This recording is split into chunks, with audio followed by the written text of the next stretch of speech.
Assalamualaikum warahmatullahi wabarakatuh.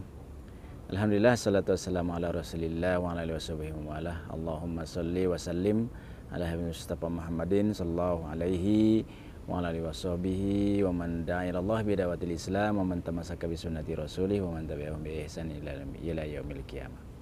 Qala Allah Ta'ala fi kitabihil karim, a'udzu billahi minasyaitonir rajim. Bismillahirrahmanirrahim.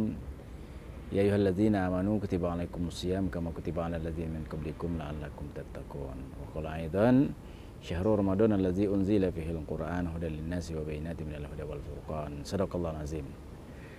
Alhamdulillah, ayyuhas shaimun yang dirahmati Allah, para saudaraku kaum muslimin yang sekarang sedang menunggu saat-saat yang berbahagia, ya, saat-saat yang paling ditunggu, ya, yang dikatakan oleh Rasulullah, ada dua kebahagiaan bagi orang yang puasa itu. Li soimi parhatani, kata Rasulullah, ada dua kebahagiaan, kegembiraan untuk orang yang puasa itu. Yang pertama ketika dia berbuka, yang kedua ketika nanti dia bertemu dengan Robnya. Nah, sore ini kita sedang menunggu saat-saat yang membahagiakan kita, yang sangat ditunggu-tunggu, yaitu berbuka. Dan setelah kita menjalani satu aktivitas yang tidak biasa. Tidak biasa itu artinya luar biasa. Luar biasa itu artinya apa? Artinya di luar kebiasaan kita, ya. Nah, kita menahan diri, tidak makan, tidak minum, tidak bermesraan dengan pasangan. Yang itu oleh Islam sebenarnya kan boleh, ya. Makan, minum, bermesraan dengan pasangan itu kan boleh. Tapi di bulan Ramadan ini hal-hal yang mubah seperti ini dilarang, ya. Oleh karenanya ini disebut dengan as-saum atau puasa, ya. Nah, puasa itu secara bahasa adalah al-imsak. Al-imsak itu artinya menahan diri, ya. Nah, ini di kita imsak itu kita kenal dengan nama waktu imsak, ya. Waktu 10 menit sebelum azan subuh. Nah, sebenarnya secara fikih kalau kita lihat pendapat misalnya 3 mazhab, ya, yang lain, ya. Kalau di kita kan biasanya mazhab Syafi'i, ya. Nah, 3 mazhab yang lain itu membolehkan masih makan minum, ya, di waktu imsak itu, ya. Nah, lalu di mazhab Syafi'i itu kenapa anjurkan untuk tidak lagi makan minum, ya. Ini karena memang anjuran seperti yang dikatakan oleh Imam Syafi'i, ini adalah untuk jaga-jaga, ya. Untuk kita berhati-hati agar kita tidak terlanjur nanti lupa azan, ternyata sudah azan, gitu. Nah, walaupun sebenarnya kalau kita buka di dalam beberapa kitab hadis atau misalnya di satu peristiwa di masa Rasulullah itu, ya. Jadi Imam Ali itu bersama Rasul bersahur, sedang sahur, kemudian terdengar azan, ya. Nah, terdengar azan, lalu kata Rasulullah, "Wahai Ali, habiskan apa yang di tanganmu." Nah, jadi minuman yang sudah di tangan itu disuruh oleh Rasulullah dihabiskan. Nah, cuma kalau yang di piring, ya tidak, yang di tangan saja. Maksudnya itu yang tinggal kita makan, ya. Nah, ini pertama makna imsak itu menahan diri, ya.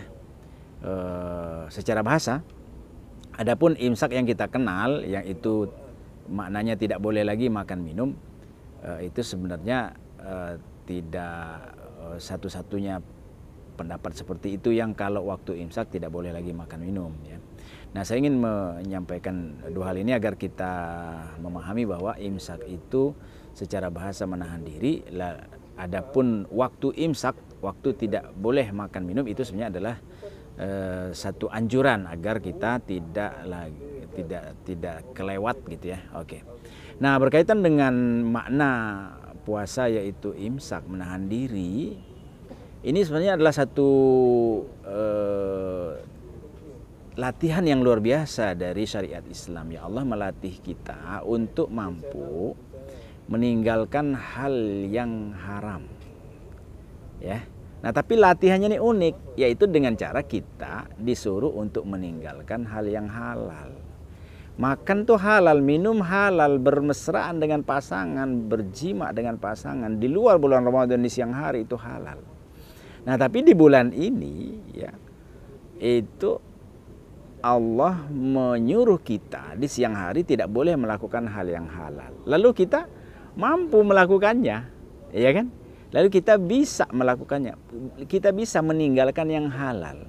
Nah, untuk apa ini? Ini tidak lain adalah sebuah pelatihan yang luar biasa dari Allah agar kita mampu meninggalkan hal yang haram. Artinya apa? Kalau kita mampu dengan iman kita, imanan wahtisaban, dengan iman kita, dengan hanya mengharapkan balasan, keridhaan dan pahala dari Allah, ternyata kita bisa meninggalkan yang halal. Nah, apalagi, kan begitu maknanya, apalagi hal yang haram mesti bisa kita tinggalkan, ya kan?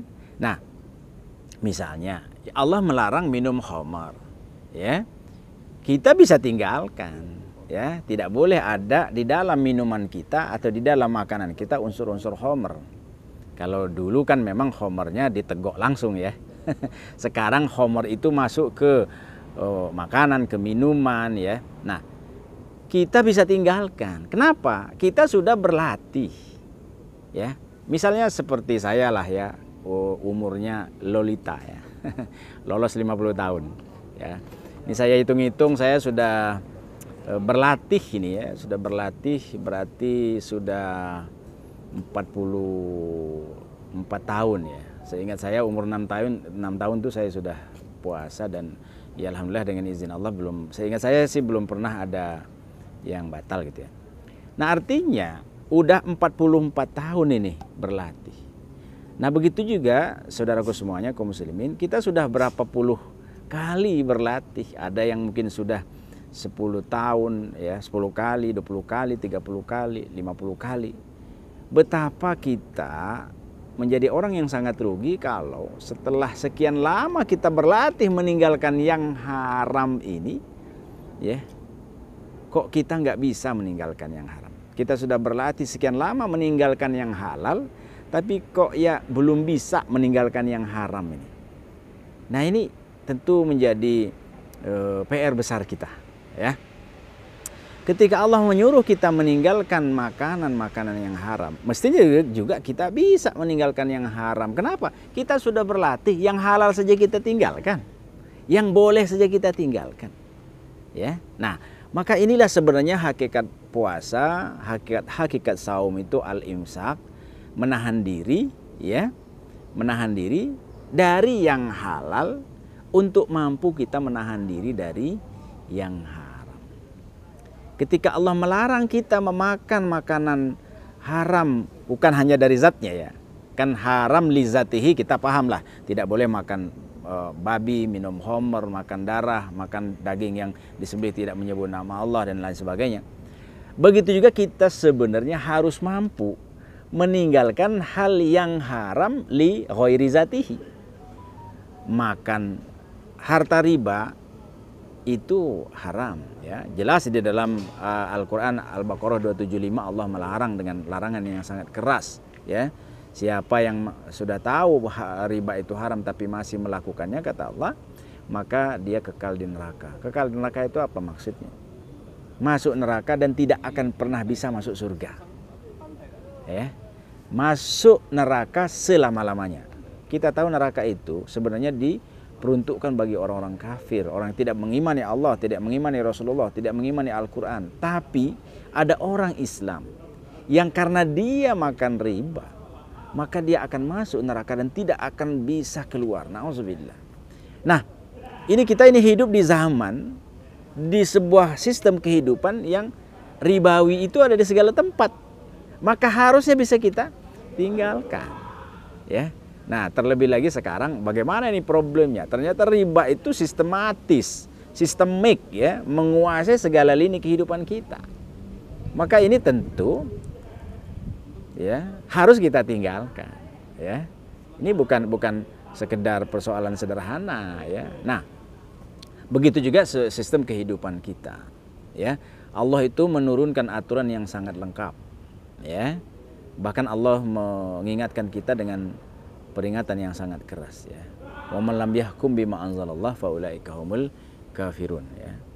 siapa yang mengatur hidupnya berhukum dengan aturan yang tidak dari yang Allah turunkan. Waman lam yahkum bima anzalallah. Siapa yang mengatur kehidupan mereka, ya kan? Bukan dengan yang Allah turunkan, bukan dengan Al-Qur'an, bukan dengan apa yang dibawa oleh Rasulullah Al-Qur'an dan hadis. Fa ulaika humul kafirun. Ya, di dalam ayat selanjutnya fa ulaika humul zalimun. Fa ulaika humul fasiqun. Allah mencapnya orang yang mengatur hidup mereka tidak dengan aturan Allah, maka mereka itu kafir, mereka itu zalim, mereka itu fasik. Tapi hari ini coba kita perhatikan dalam kehidupan kita. Ya, kita saksikan orang-orang biasa saja yang melanggar syariat. Orang-orang biasa saja yang mengatur hidupnya tidak dengan aturan Allah. Bahkan dengan sombong mereka mengatakan, ya aturan itu kan zaman Nabi dulu waktu Nabi hidup. Sekarang kan udah sekian ratus tahun, bahkan 1400 tahun Nabi meninggal. Nauzubillah min dzalik. Bagi seorang muslim tentu tidak boleh ngomong seperti itu. Ya, karena keimanan dia melarang ngomong seperti itu. Syahadat dia melarang ngomong seperti itu. Ikrar dia yang sudah dia ucapkan asyhadu an la ilaha illallah wa asyhadu anna muhammadar rasulullah, kan menegaskan bahwa dia meyakini Allah sebagai zat yang dia sembah, dia taati. Lalu dia juga meyakini bahwa Rasulullah orang yang dia ikuti cara hidupnya, orang yang dia ikuti aturannya. Nah, maka saudaraku yang dirahmati Allah, di kesempatan yang mulia ini, Ramadan 1444 ya, 1444 alias Ramadan ini sudah disyariatkan oleh Allah selama 1443 kali ya. Ini luar biasa. Dan kita yang Allah beri kesempatan hidup ini juga sudah berlatih sekian lama dengan Ramadan. Maka ini menjadi perenungan bagi kita, ya, bahwa Ramadan yang sudah kita lakukan, yang dengan cara kita berlatih meninggalkan yang halal dan kita mampu, maka harusnya kita bisa mengambil pelajaran, mengambil ibrah bahwa kita juga mampu meninggalkan yang diharamkan Allah Subhanahu wa Ta'ala. Demikian, terima kasih. Selamat berbuka. Mudah-mudahan Allah menerima ibadah puasa kita hari ini, ibadah sholat kita hari ini, tilawah kita hari ini, sedekah kita hari ini, yang wajib dilipat gandakan 70 kali, yang sunnah di ganjar pahala seperti pahala wajib. Masya Allah ya, ini kita sedang panen pahala di bulan Ramadan. Nah, mudah-mudahan ya, keluar dari Ramadan kita menjadi orang-orang yang muttaqin, orang-orang yang bertakwa. Amin ya rabbal alamin. Wassalamualaikum warahmatullahi wabarakatuh.